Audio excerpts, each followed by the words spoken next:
Is it really what I think it is? While cleaning the floor under the bed of our bedroom, I found a wiretap. It was small and would not have been noticed at first glance. It was a good thing I happened to find it while cleaning. Who did that and why? Hey! I called my husband into the living room and went back to the bedroom.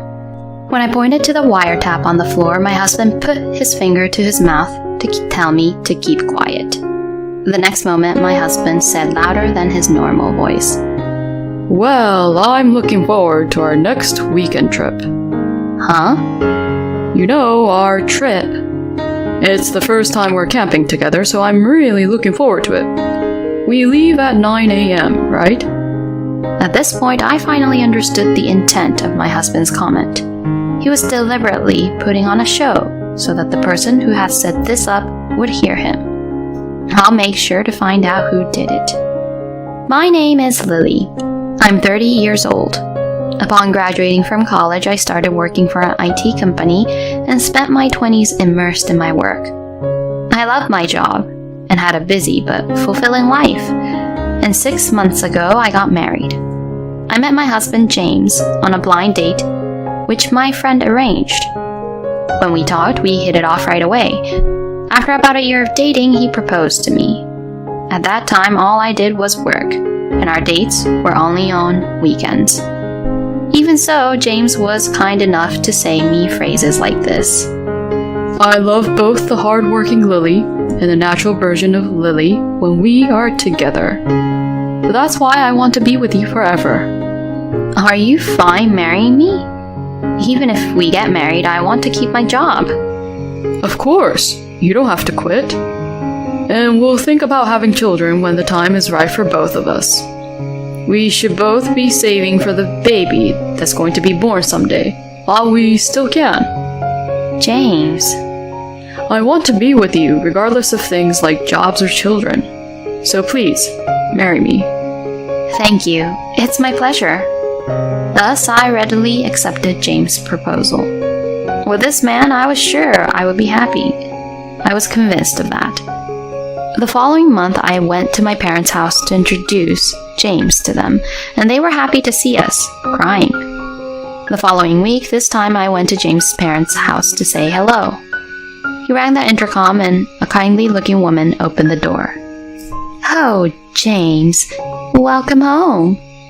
"I'm home, Mom, and this is my fiancée, Lily." "Oh my goodness, what a lovely young lady. Nice to meet you, I'm Grace, James' mother." Seeing Grace smiling at me, I rushed to greet her too. After introducing myself, we were led into the living room. On the sofa sits my father-in-law, who says hello and smiles at me. He looks much like my husband. We continued to talk about many things, and our greetings to my parents-in-law went without a hitch. The next month, my husband and I got married. Both of our parents were in favor of the marriage, so there was nothing to worry about. Both my parents were very happy. And James's parents seemed nice too. According to my friends, it sounds like they have a lot of problems with their mothers-in-law, but I was glad that I didn't have any. Yes, I was still unaware of it at that time. I had not yet realized the true nature of James's mother, Grace. One day, a week after our marriage, it was my day off and I got up at 8 a.m. I was having a leisurely breakfast with my husband in my pajamas when their intercom rang. "I'll get it. You can have your breakfast." My husband headed for the door. It's unusual to have a delivery service so early in the morning. As I was thinking that, to my surprise, it was my mother-in-law who came to visit. "Huh? Mom?" I could hear my husband's surprised voice all the way over here.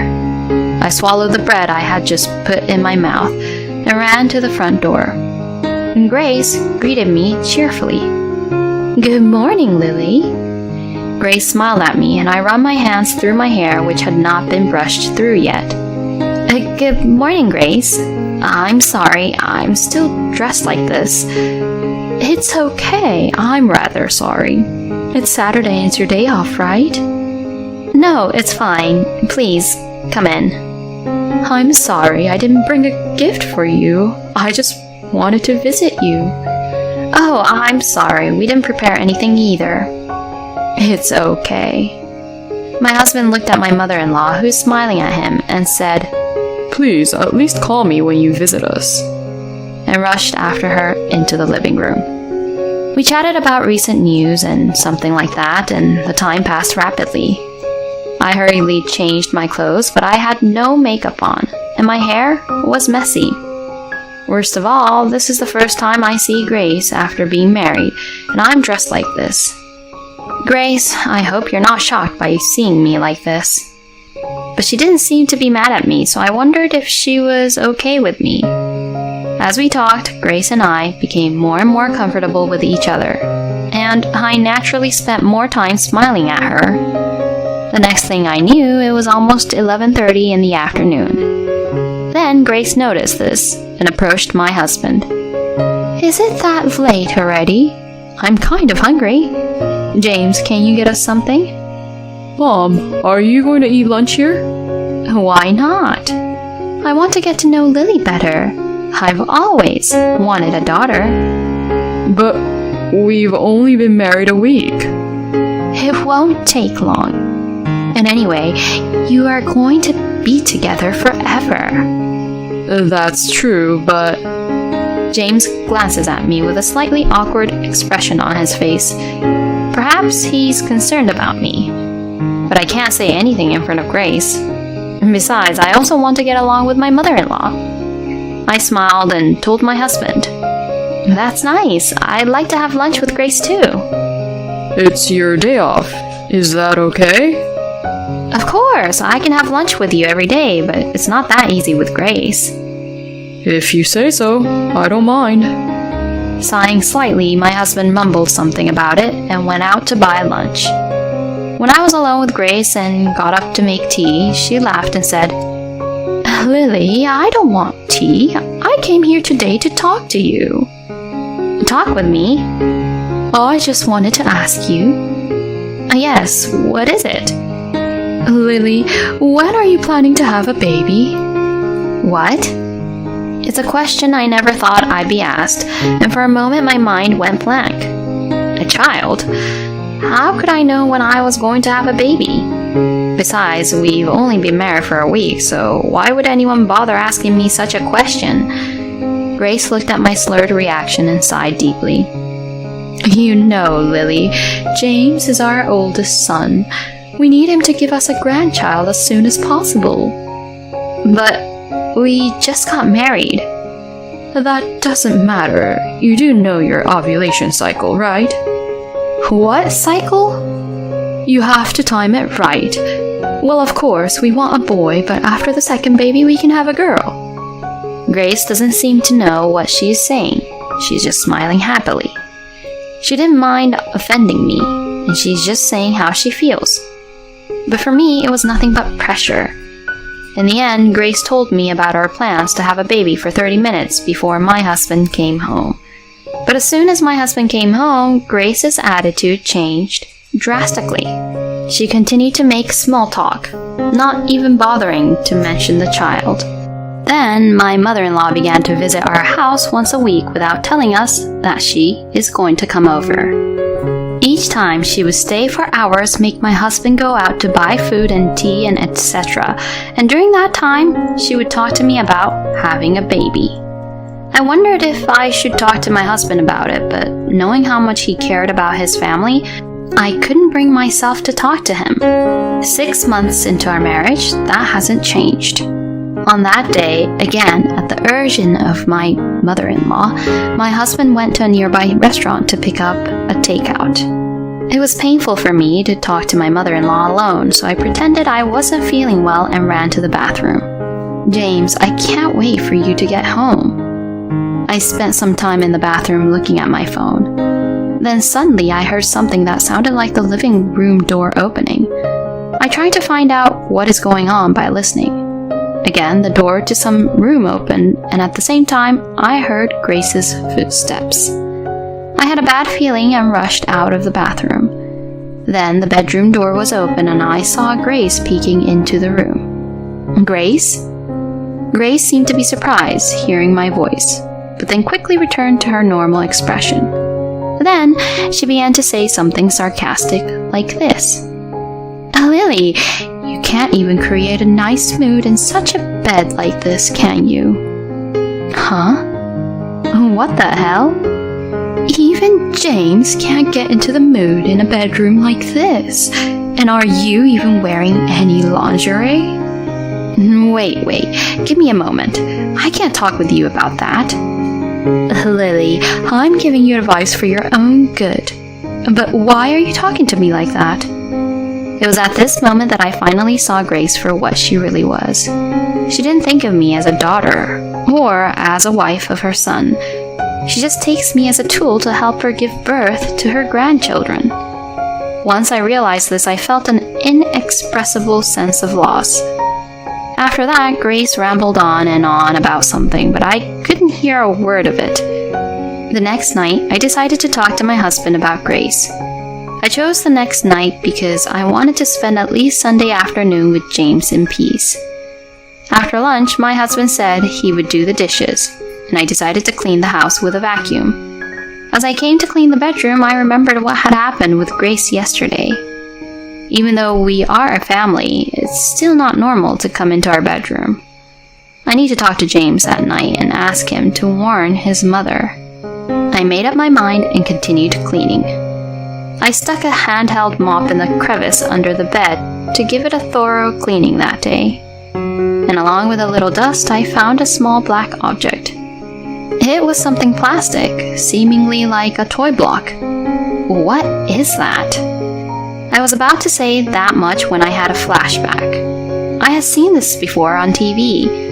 I had seen on TV before the existence of a wiretap that had been planted in a room. Oh, wait, is it really what I think it is? You wouldn't notice it just by taking a quick look at the small size of the device. It's a good thing I happened to find it while cleaning. Who did it and why? I put the bug on the floor and went to my husband in the living room. I lowered my voice and spoke to him timidly. Hey. What's the matter? You look so scared. There's some kind of small listening device in my room. There's no such thing as a bug. I swear, the other day when Grace came over, she was in our bedroom without permission, so maybe that's when it happened. But why would my mom do that? I told him right then and there what I had planned to tell him at night. My husband had a complicated look on his face the whole time, but he kept quiet and listened to me until the end.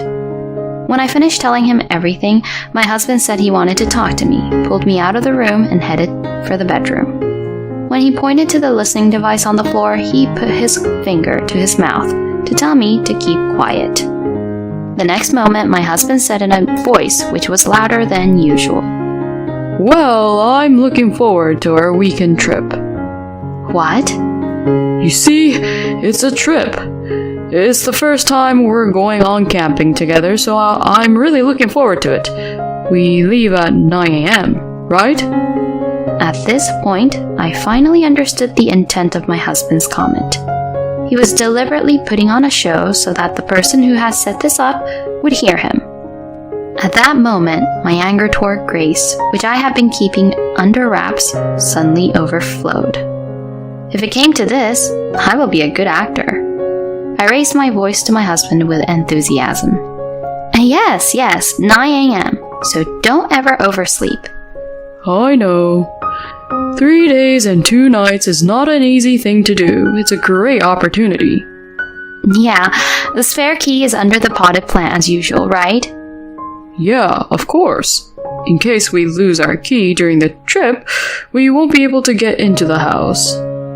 Of course, we don't usually keep the spare key under a potted plant. In this day and age, it would be hard to find someone who would be so careless. This is just to lure Grace out of the house. Even if it wasn't my mother-in-law, the culprit would surely turn up. We then made it look like the vacuum cleaners accidentally hit and destroyed the bug. Now all we had to do was wait for the culprit to show up this weekend. It's been a while since then, but Grace hasn't shown her face yet. Perhaps she's getting impatient, thinking the bug has malfunctioned. My husband and I decided to slip the spare key under the potted plant next to the front door and wait in the room next to the bedroom. At 10 a.m. on the weekend morning, the moment arrived. The front door opened and footsteps approached us. I looked at my husband and held my breath. Sure enough, the footsteps headed for the bedroom. Just as the culprit would have entered, my husband and I jumped out of the way at the same time. I looked into the bedroom and there was Grace. I knew it was you, Grace, I muttered to myself, and Grace's eyes widened, and she was flabbergasted. Why are you here? I'm sorry, the story about going on a trip was a lie.